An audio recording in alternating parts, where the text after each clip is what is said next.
Yeah, putting those things together is such a pleasant feeling. Just suddenly, We had a bang, that real makes sense. problem getting this to run on Mikey's machine and Oh, getting Spooky Bricks to work on Mikey's machine. And I'm like, is it because I'm using Godot 4 on Linux and exporting? Well, this is Godot 3. What's going on here?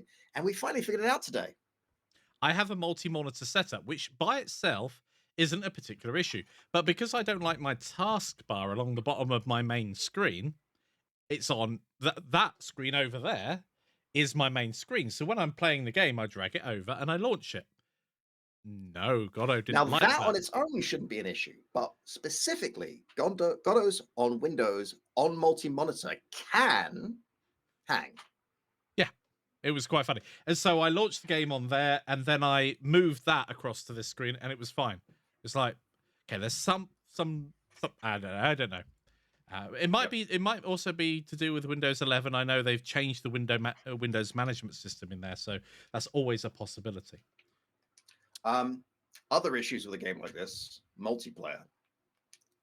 Yes, because it's just Like local multiplayer at the moment. That's its at scope. the moment, it's not even that. It's one person controlling four people. This is also true. But like making this local multiplayer is really easy because there's not even any split screen. You just use the trick we've used in Canopy Cars and it's done. Um, but Steam API, well, I have to learn how to do multiplayer with that. Online non-Steam API, making a multiplayer game. Like all of a sudden, we're having to figure out who's in charge of what, right? Still massive. Yeah, you enter this arena of 500 of these boards, all playing live. So Jelly, there. Suddenly glad I stayed with Windows 10 again. Actually, the Windows management in Windows 11 has saved me from throwing my computer out the window. Windows 10 couldn't do some of the stuff that I currently do, so I'm actually quite glad I upgraded in the end. Yep. But yeah, it's one of those things. If you move operating systems, you will have problems. You might not know about it for months, though. I mean, as demonstrated from me still finding stuff out from moving to Linux. Yeah.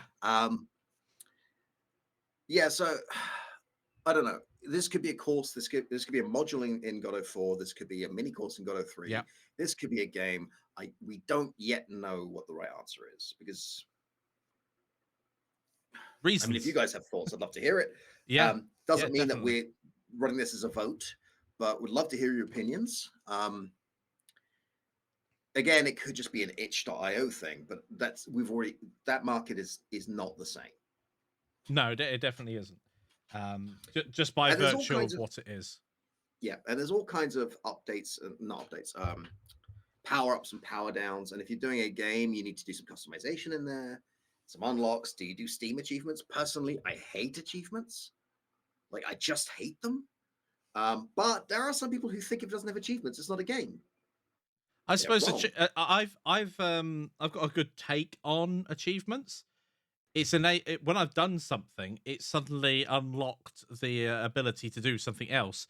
But if you have a look at achievements that you could get, it can give you an idea, a hint of how you might play the game, or what you can even do in a game. I think the best achievements come from the Stanley Parable, where I actually unlocked one, the last one last year. There was one saying, "Go outside. Do not open this game for 5 years." Perfect. And that's a very So difficult I, one. I actually waited 5 years and then ran the game again. It was great. Yes, it needs to be at least a couch game. That bit's easy enough. If it's going to be a game, it needs online multiplayer, like it just does. It's always a balance. So there are a couple of different online multiplayer varieties. So I know that Steam has something, I believe it's called local play, where you can join someone else on their game but remotely, which is obviously absolutely fantastic. Because I know very few people that have 4 controllers, let alone 4 controllers for their PC.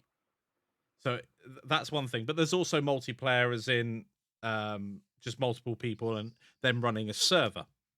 And there's also the question of, is this ever going to be a single player game where there's AI controllers?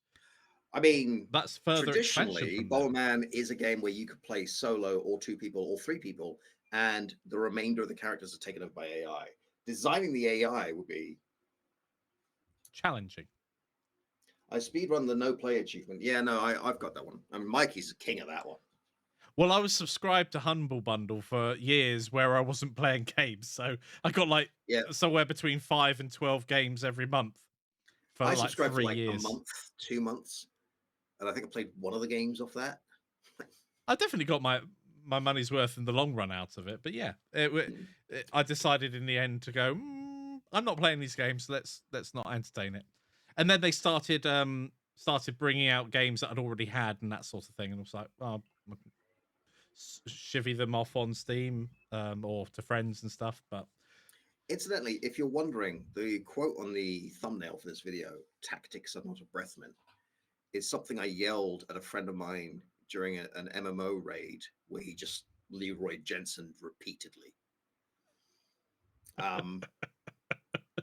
But it also came about because my girlfriend pointed out that the characters in this game at the moment look like battle tic tacs. So I decided they were called tactics. yep, that works for me. Yeah.